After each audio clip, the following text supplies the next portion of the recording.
Salamun, salamun, salamun, salam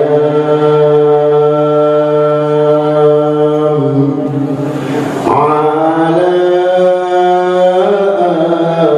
ahli Makkah wa dhatul maqam.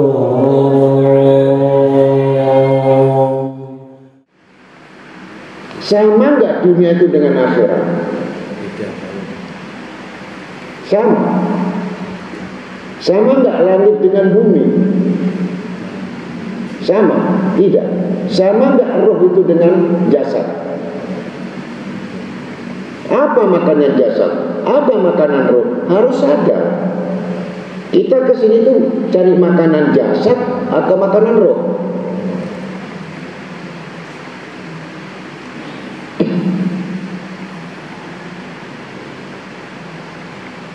Kalau semua yang dituju makanan jasad, berarti itu roh mati sebelum mati.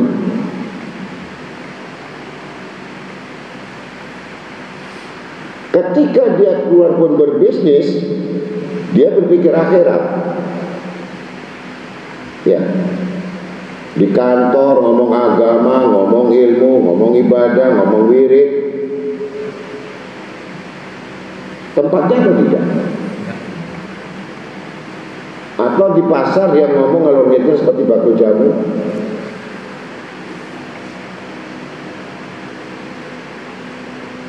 Pelajari akhlak terlebih dahulu daripada ini.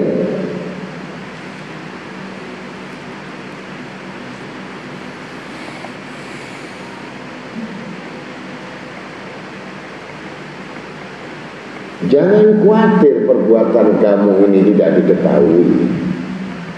Kamu sembunyikan. Ada seseorang kafir itu, ya, saking takutnya mati dia bikin dari besi baja 7 lapis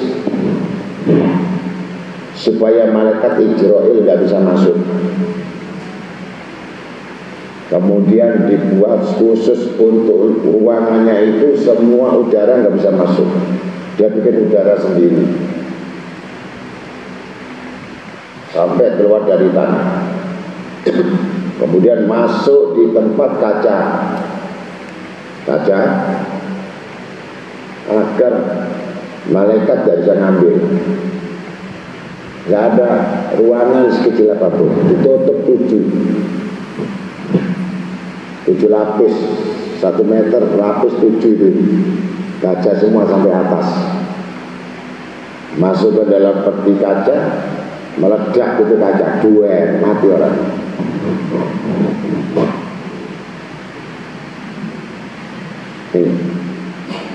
Kalau memang betul kamu ahli zikir, betul-betul kamu itu sudah mengenal artinya zikir itu menuju Tuhanmu, Allah akan letakkan, Allah akan pisahkan itu warna hitam dan warna putih. Dan Allah tidak akan letakkan di tengah perkara subhat. Tidak.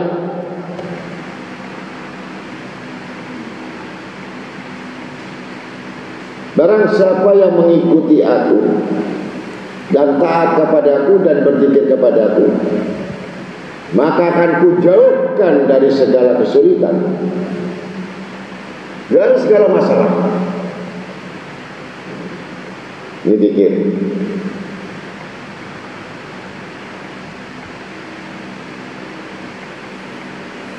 Dipisahkan. Kita dekat sama ahli maksiat, panas badan kita. Ahli maksiat itu panas badan.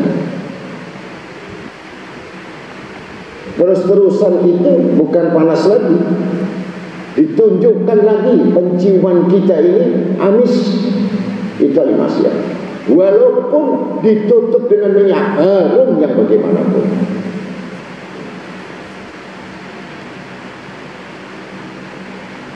Ini satu. Itu ahli zikir.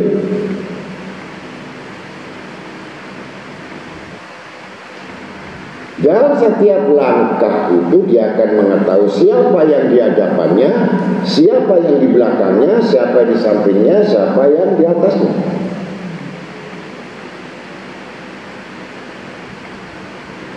Bukan yang dimaksud kamu duduk itu berzikir,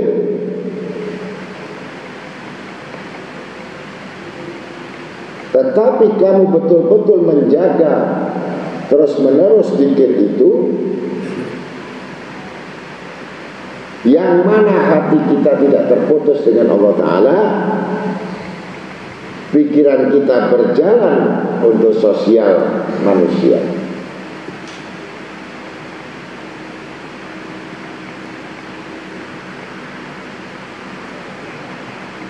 Karena banyak alibi, alasan-alasan ini supaya dipandang. Kalau kamu tujuan ingin dipandang manusia, ini orang betul-betul gak ingin dipandang Allah. Ya ingin dipandang oleh manusia, ngapain? Pandang Allah, niscaya semua akan memandangmu. Jangan takut Allah gak lihat, jangan takut malaikat gak mencatat.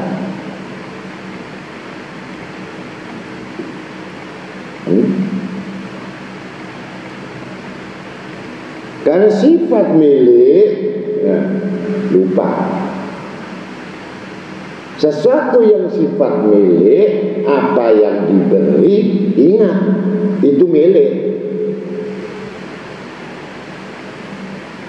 Tapi kalau kamu mengetahui ini milik Allah, apa yang ingat? Orang cuma dititipi. Kalau orang merasa dititipi, nggak ngaku milik. Iya. Kalau ngaku milik, sekecil apapun yang kamu belanjakan, yang kamu berikan, sampai mati kamu ingat.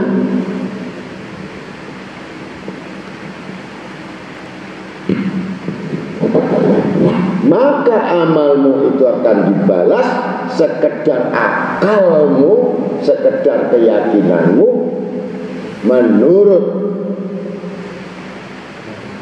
standar dari ilmu yang kamu ketahui. Tuh.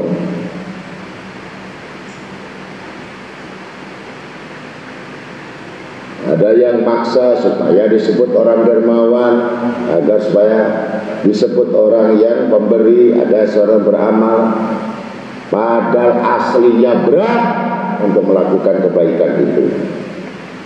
Kenapa berat? Bagaimana yang masuk itu buruk, tidak berat untuk baik. Orang bakhil itu pasti banyak yang masuk barang yang haram. Sudah. Jadi kalau ada orang yang pelit, ada orang yang bakhil, ada orang yang sulit, orang yang beriman bersyukur karena barang haram itu tidak masuk kepada perutnya. Allah jaga. Kalau Allah tidak jaga, maka yang masuk itu haram, ya, kemudian tidak disiksa, tidak dihukum, tapi semua rusak. Akal rusak, bicaranya rusak, perbuatan rusak, sedih terus, sial melulu hidupnya.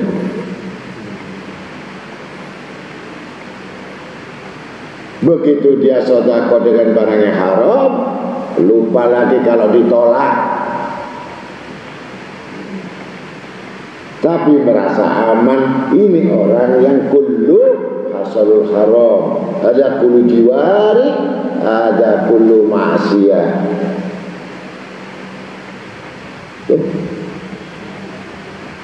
Keliru kalau seorang menghadapkan rezeki tadi mengharapkan kepada orang-orang yang makan haram.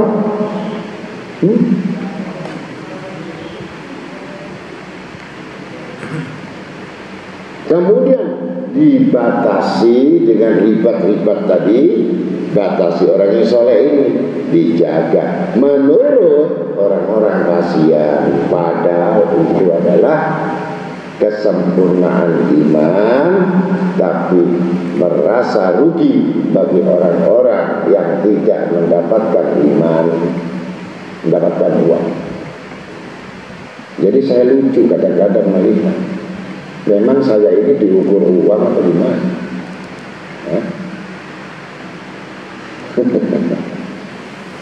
Kalau saya mau bicara uang, nggak bakal saya duduk begini berjam-jam untuk ngajar kalian. Rugi besar. Cukup sekali saya catatkan orang kaya, hasilnya itu ada yang sombong 1 tahun bisa saya makan cukup. 1 kali ziarah bertemu orang konglomerat 1 saja cukup, nggak perlu ngajar, nggak perlu ini itu, nggak perlu marah. Ada unsur umat amanat Allah Ta'ala, amanat Rasulullah SAW. Maka demikian. Karena apa masalahnya? Ini semua berhubungan. Al-halalul hisab, al-haramul iqab.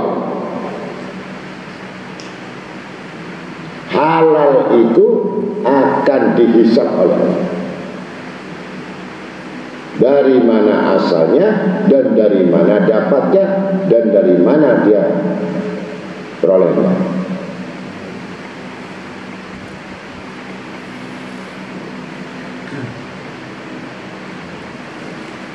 Paham? Al-haramul hisab, al-haramul iqab. Ada kullu halal al-haram bayyin, al-halal bayyin, al-haram bayyin. Jadi halal itu jelas, haram jelas. Apa yang menimpa kesulitan di dalam dirimu bukan dari Allah, tapi dari sebab banyaknya barang yang tidak diketahui adalah barang yang disebut subhat.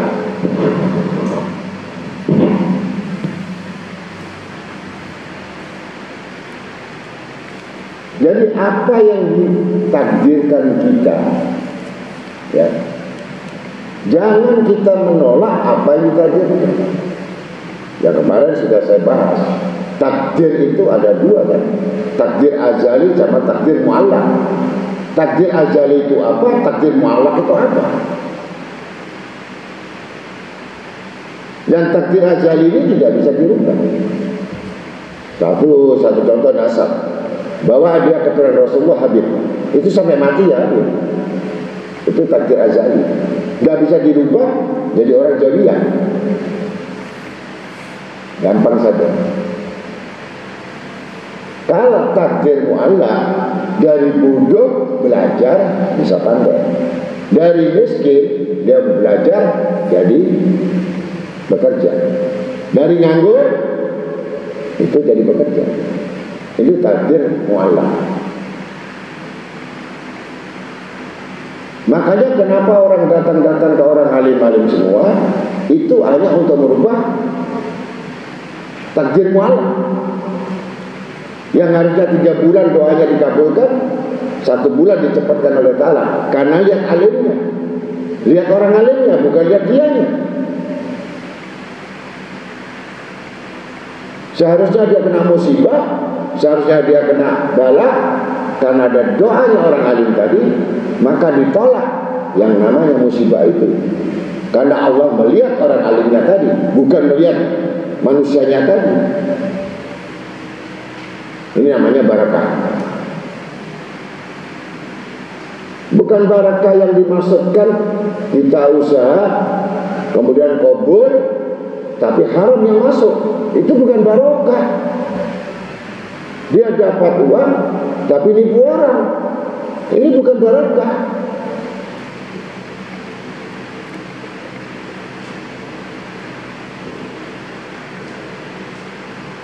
Kemudian menghalalkan segala cara.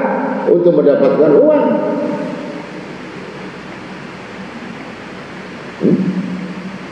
Jual senyum, jual muka, jual harga diri, jual kehormatan, jual tampang, jual apa? Jual ilmu, jual ayat, jual agama, jual apa? Banyak jual ini.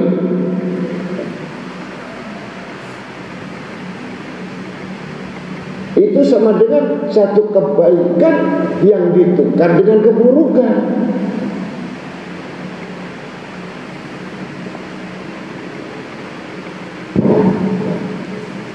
Al-halalul hisab, al-haramul iqab. Ada halal nanti akan dihitung dari mana kamu kerja, dari mana kamu hasil, dari mana kamu belanjakan, dari mana sampai kamu dikubur itu 24 jam gak tidur. Abdurrahman bin Auf itu 60 tahun yang hartanya habis untuk Rasulullah SAW masuk surga, ditahan 60 tahun. Nabi Sulaiman dalam satu riwayat 50 tahun, 40 tahun. Padahal ahli surga masih diaudit.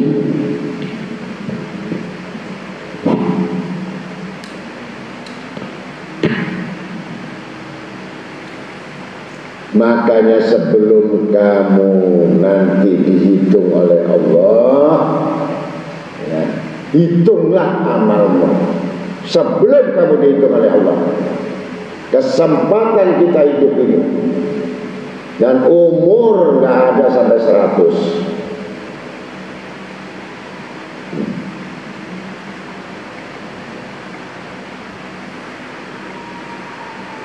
Paham? Langkah kamu itu banyak kemana? Ke majelis, atau ke jalan Allah, atau ke jalan Rasul, atau banyak di jalan-jalan.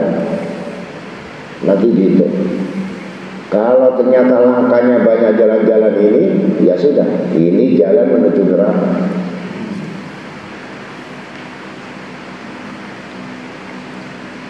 Dimana saya katakan ini, berani saya katakan dua kelalaian. Yang pertama surat Al-Maun, Qawail musallin alladzina hum an salatihim sahun, orang yang lalai dalam salatnya. Orang yang lalai dalam salatnya berarti salatnya pencuri, tidak menyempurnakan rukuk dan sujud. Ini yang pertama, itu kelalaian. Itu salat yang sudah salat lalai, lupa kepada Allah salatnya, ini ancamannya neraka wel. Sama kelalaian meninggalkan sholat, itu neraka jahim. Dua, well sama jahim.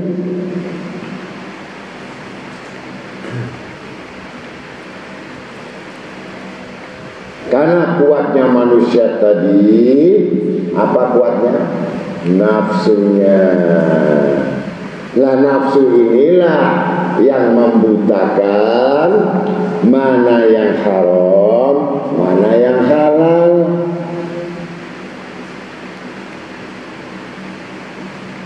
Kalau gelap mata, haram pun jadi.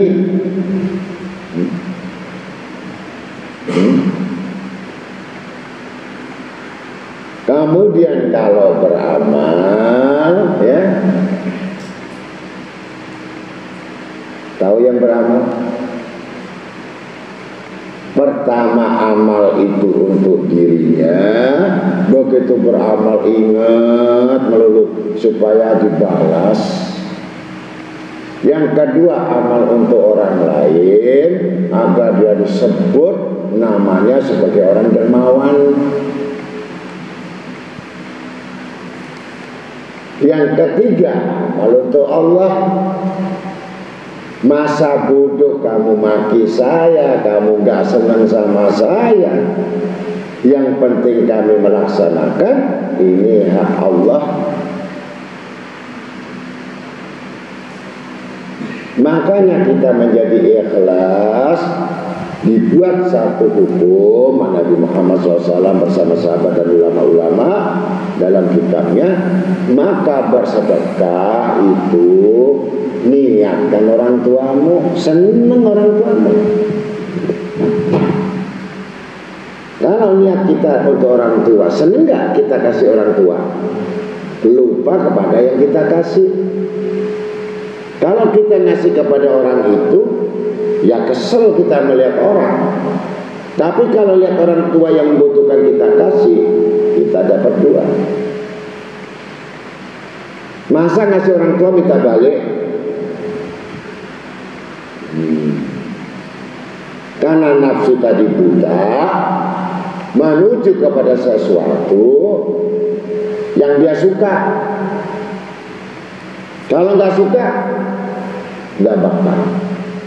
Kemudian iblis masuk, ya, dengan cara kasih makan orang alim, dengan orang ustadz kiai diundang semuanya, tidak semuanya. Yang celakanya alim itu sendiri nggak tahu bahwa ini pekerjaannya maling.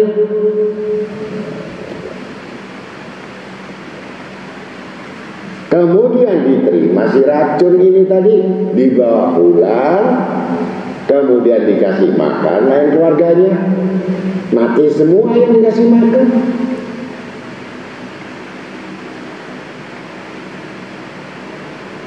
Maka di situ al-alim allama ad-da'i Allah Habib Jen bin Ibrahim bin Smith ketika diundang, ya, yang kita tahu ya, diundang kita rame-rame. Kemudian ditanya, kamu usaha apa? Kerja apa? Ini makanan sudah masuk. Makanan sudah masuk. Saya nggak sebut orangnya siapa.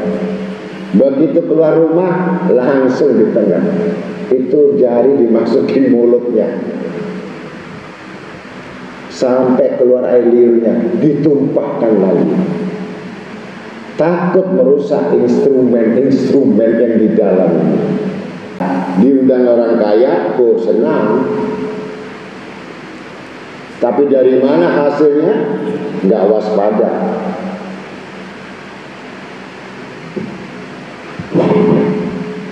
Oleh kalian saya bongkar sedekah kalian, nangis kali. Sedekah kamu itu uang apa itu? Kalau dulu saya langsung bongkar. Dengan apa? Saya sobek langsung di depannya.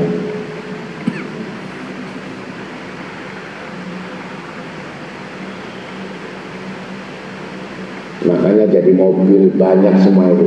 Itu semua hasil nggak benar semua itu. Kalau nggak percaya yang jadi mobil semuanya ini, pasti golongan yang cinta dunia. Kenapa saya sebut cinta dunia? Coba, ada nggak yang beli mobil nggak rugi? Keluar dari showroom, dijual lagi rugi. Barang siapa yang cinta dunia, pasti rugi. Betul. Ya, mudah-mudahan.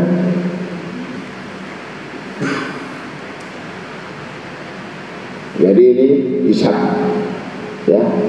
Tadi saya bedakan mana halal dan haram, sudah jelas. Mana kalau hasil haram ada berjiwari, ada maksiat. Barang siapa yang sengaja atau tidak tahu yang dimakan itu haram, mau tidak mau seluruh tubuhnya bermaksiat kepada Allah. Andai kata sholat tidak diterima, doa tidak diterima, zikir nggak diterima, baca Quran nggak diterima, rumahnya pun najis. Ada satu riwayat, hanya 1 sendok saja yang haram di rumah kita, 1 sendok kita haram, itu malaikat gak mau masuk rumah kita. 1 sendok.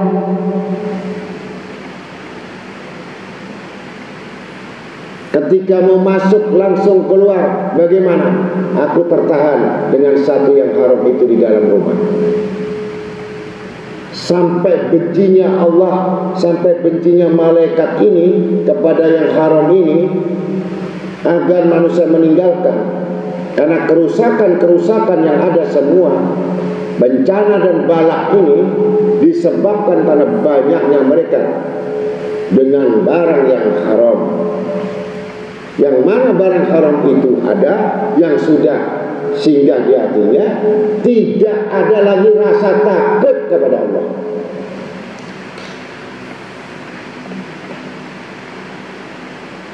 Orang yang selalu makan haram pasti takut mati. Bukan takut Allah, pasti takut miskin, pasti takut fakir, bukan takut Allah. Kalau orang takut Allah, di hutan atau di gunung di mana saja, ini ada jekon bersama di panjirku.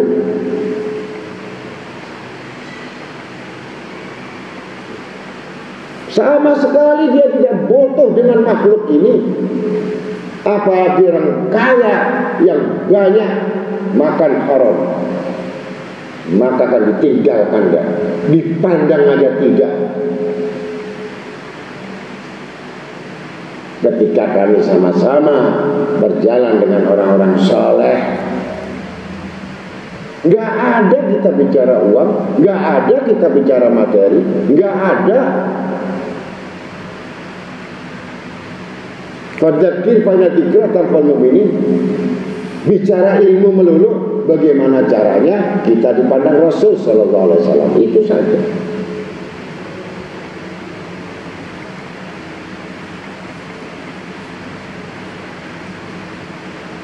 Jadi jangan takut masalah rezeki. Dua, orang yang diancam oleh Allah Ta'ala, ya, yang pertama berbuat gak pernah ikhlas. Ingat-ingat, amal apapun gak ikhlas, ibadah gak ikhlas, ngaji gak ikhlas, beramal gak ikhlas. Ini pertama. Yang kedua, gak percaya janji Allah.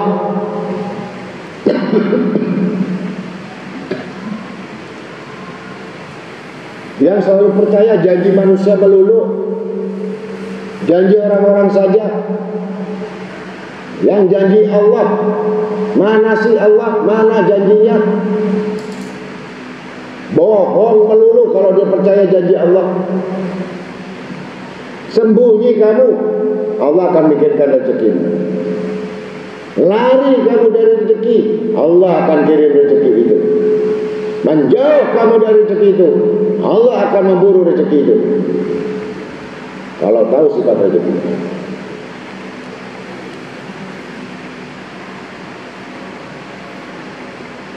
Sama tadi, kau sembunyikan bagaimana kematian itu, kau tutupi dengan lapis gunung. Kalau kematian itu datang, tidak ada satupun yang bisa menunda. Sama dengan rezeki. Kalau rezeki itu datang di tanganmu, ngapain kamu susah? Ngapain kamu bingung? Ngapain kamu stres? Ini orang-orang berdusta. Kedua, tidak percaya janji Allah, beramal tidak ikhlas.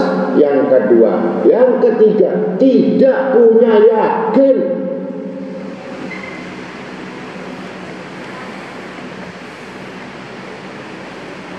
Kata Imam Syafi'i, orang yang seperti itu cepat-cepat ditakdiri 4 kali sholat maghrib, karena hidup tidak berguna. Yang mana menyebut Allah gak percaya janjinya, kalau dia beramal tidak ikhlas padanya, kemudian kalau beribadah tidak ada yakin dia, buat apa dia jalankan? Memang Al-Quran main-main, memang sholawat itu main-main, apa zikir itu main-main. Allah itu ciptakan, jadikan gak ada yang main-main.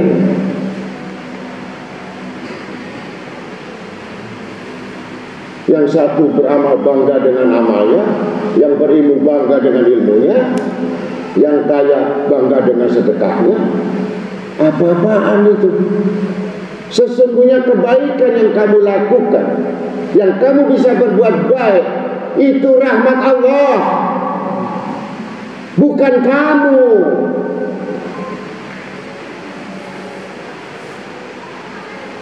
Yang demikian itu iblis laknatullah mal'un, yang mengatakan ini ilmu saya, ini kekayaan saya, ini harta saya, mal'un. Orang masuk surga itu karena rahmat, bukan karena alim. Iblis lebih alim. Kamu pintar, iblis lebih pintar. Karena dijadikan alim tadi disebabkan karena apa? Takdir azali, takdir dari Allah. Bapak buyutnya semuanya, kutub-kutub. Dari Imam Haddad sampai ke bawah, dari Al-Idrus sampai ke bawah, As-Segaf sampai ke bawah, Al-Habsyi sampai ke bawah. Turunannya, doanya itu sampai ke cucunya. Kalau kita ini takdir mu'allaq, harus belajar.